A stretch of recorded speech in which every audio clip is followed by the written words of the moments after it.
Good afternoon. I'm Mark Allen with Gaper.io, and I'm here today with Pierre Richelsen, who's created a new website called bookaycteam.com. Good evening, Pierre. And did I get your name right?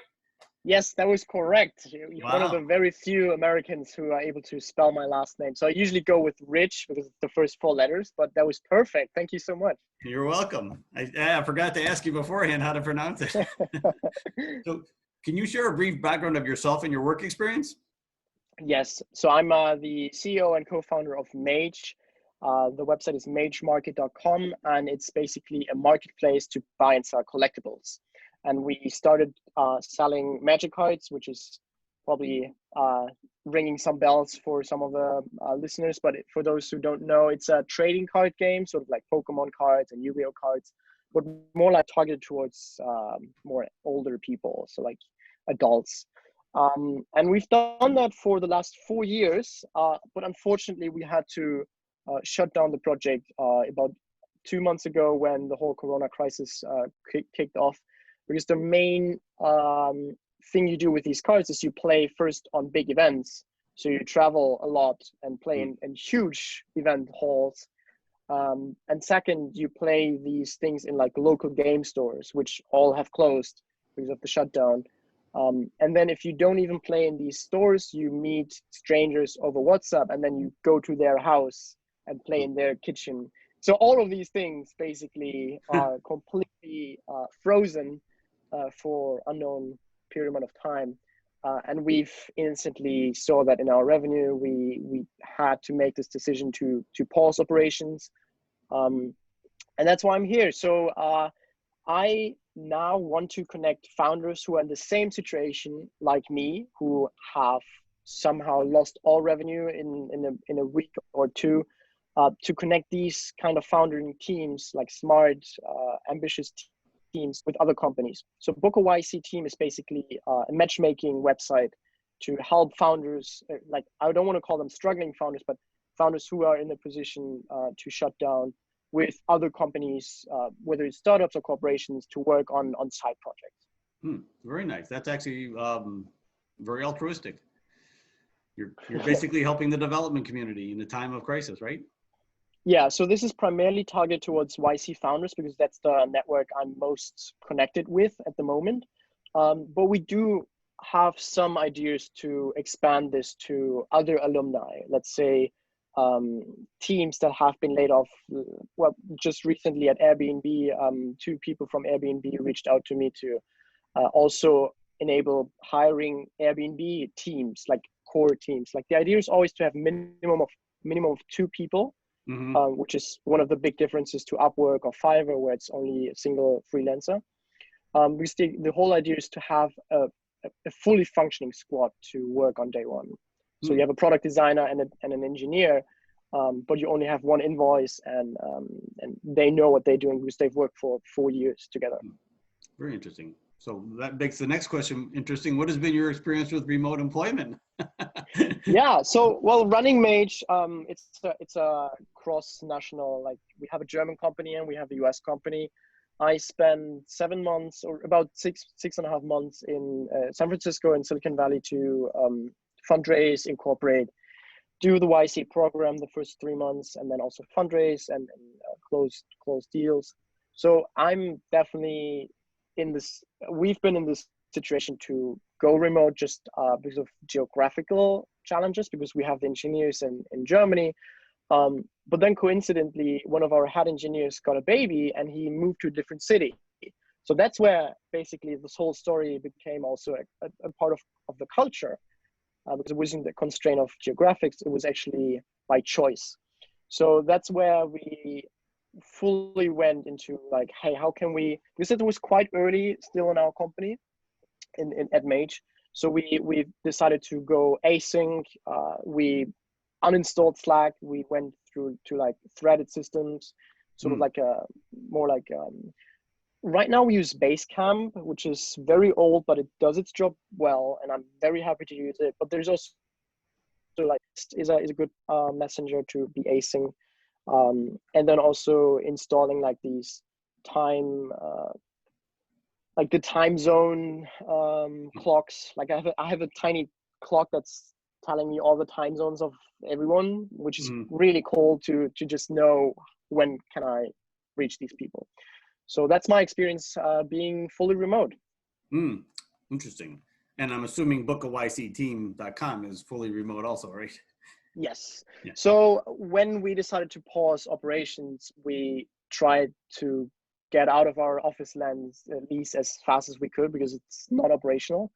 And I do not intend to ever start an office again in the next few years, just because we've noticed that it's not a necessity. It's good to have some conference to meet or have like these gatherings, but I do believe that the future of work will be either fully remote or have small teams separated in different geographics. Um, and this is basically the first step, just closing the office Mm, for the whole company. Um, and BookYC team, all of these teams are contractors, so they will be sitting at home working. And the companies we've been working with, it's actually quite a few. So we started this 3 weeks ago, and it's like 10 companies already. They all love the speed and nimbleness of these YC founders because it's not geographically restricted. Like they mm, don't need to go to the office. They can collaborate over Zoom and then build a product and then wrap it up, which is, I think, a huge, just from a commute point of view, and the speed of delivery is much faster than being shipping, like getting into the office, sitting at a desk and working with a team. yeah. It's much harder when you work with contractors than if it's fully remote. Yes, true. So what do you think can be done differently to make remote work more effective? I think moving over to threat-based systems is a step that most companies need to do because, frankly speaking, when I woke up in the US and the team was already working for 8 hours, I and we used Slack back in the days. I Hmm. was bombarded with open messages. Like my inbox just in Slack was like probably 130 messages, Hmm. and that's nothing you want to wake up to in the morning at when you try to like recover from the night. Hmm. So that's one of the main challenges where I see teams struggle right now. If it's across geographics, which I hope most companies will evolve into, that being sensitive of local times is very important. So you Hmm. don't just ping someone in the middle of the night, even by accident. I think that was my biggest challenge being in the US when the team was in Germany.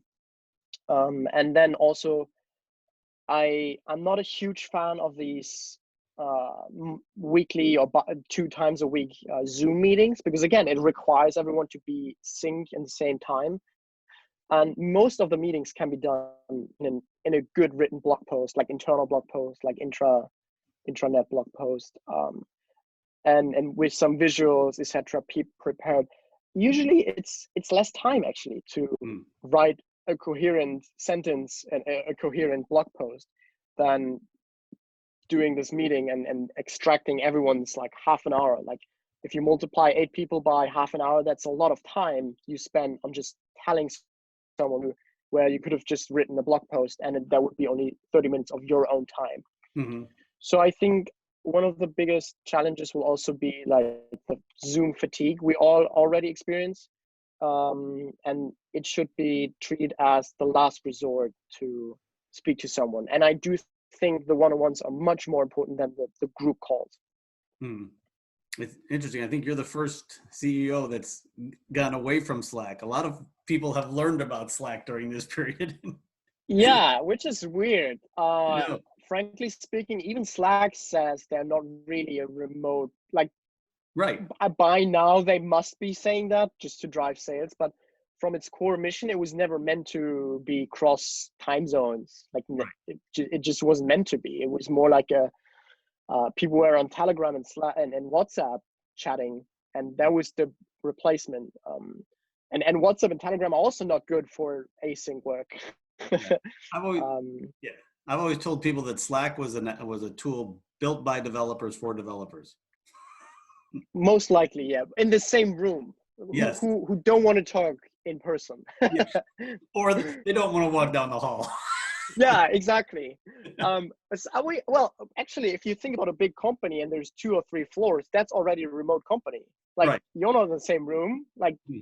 you can tell me what you want, but if an 8 storage house is not a centralized workplace. It's already remote. Yes, it is.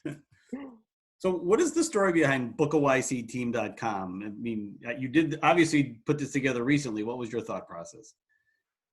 um, it came from a necessity to actually um, get a grip on all these deals coming in.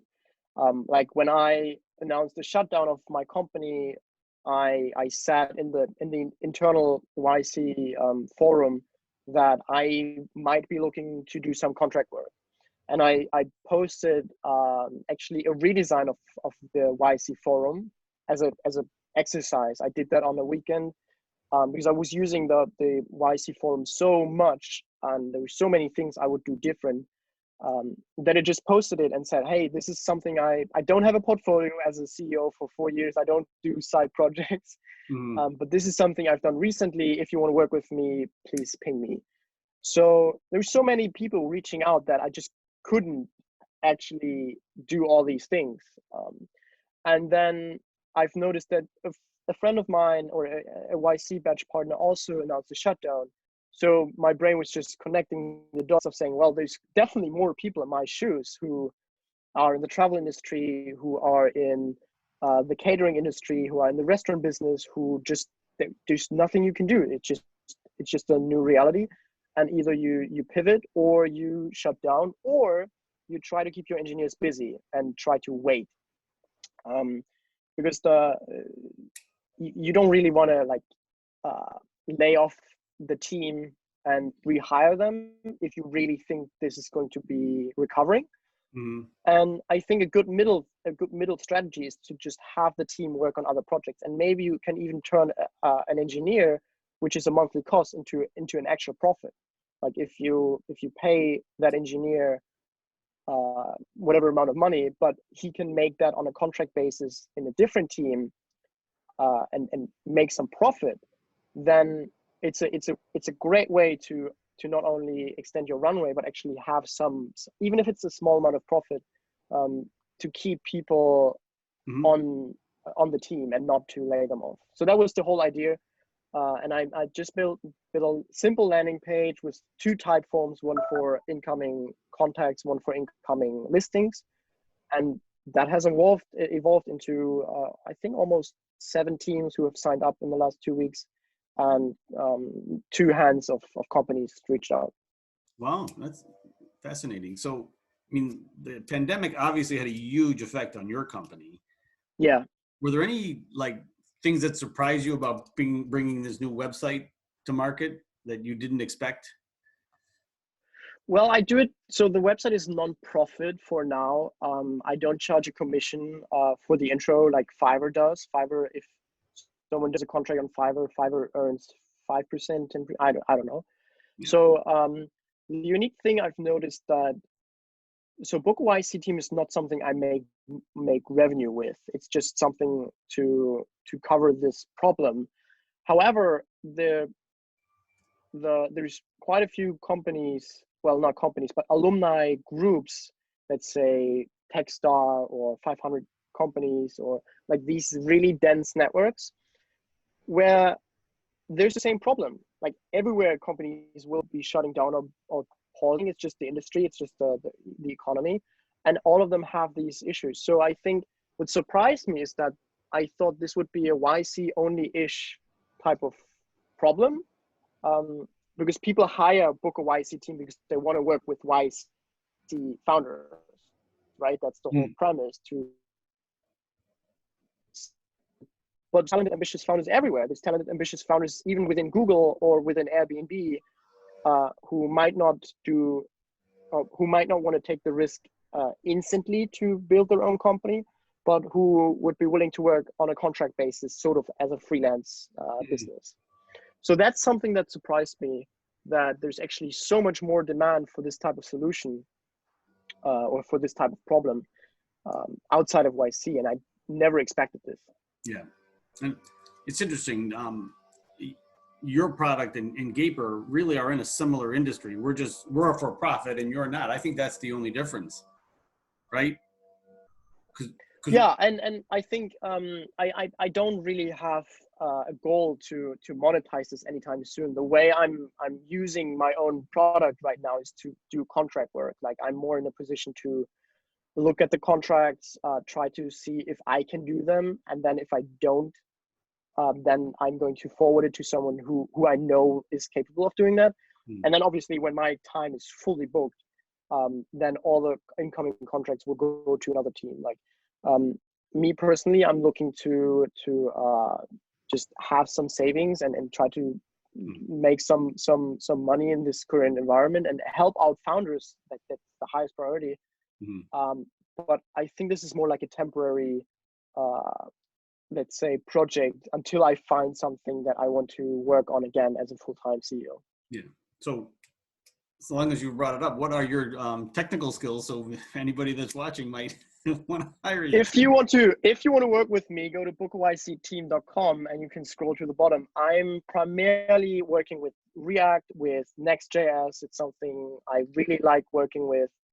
I'm a front-end developer, but also I have a background as a web designer and overall UX and UI designer. So I was working in a media agency when I was 17 to 19, and then started 2 companies. So anything from being as scrappy as you can from 0 to MVP, mostly in web. I have some experience doing mobile, but it's nothing I really fancy. Like I'm definitely the type of person. Yeah, very good. So, well, Pierre, this was fascinating. I want to thank you for your time today, and best of luck. And it's a very worthwhile cause you're doing. So I hope a lot of people watch this and take advantage of it. Thank you. Yeah, thank you so much. I wish there was a way to actually have so many teams keep their employees or keep their companies running, because like even PPP and the other things are just not really sustainable. Like it's the one-time injection, but finding a way to have continuous deal flow is very, very important for these companies to survive. Yeah. Oh, and I've actually talked to CEOs that the coronavirus actually increased their business because of the nature of what they do. Exactly. Yeah. And they desperately need to find new people. Yeah. And some of the projects are very time constrained. So it's easier to get a fully working team working on the specific problem than hiring. Like a hiring process can take up to 3 months. And if you want to hire a team, that's 3 months times 3 people. Yeah. If you're lucky, they all do it at the same time.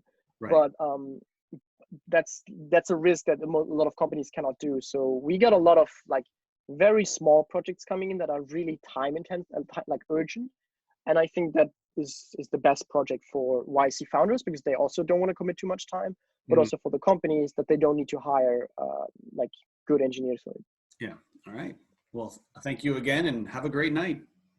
Cool. Thank you so much. All right. Bye.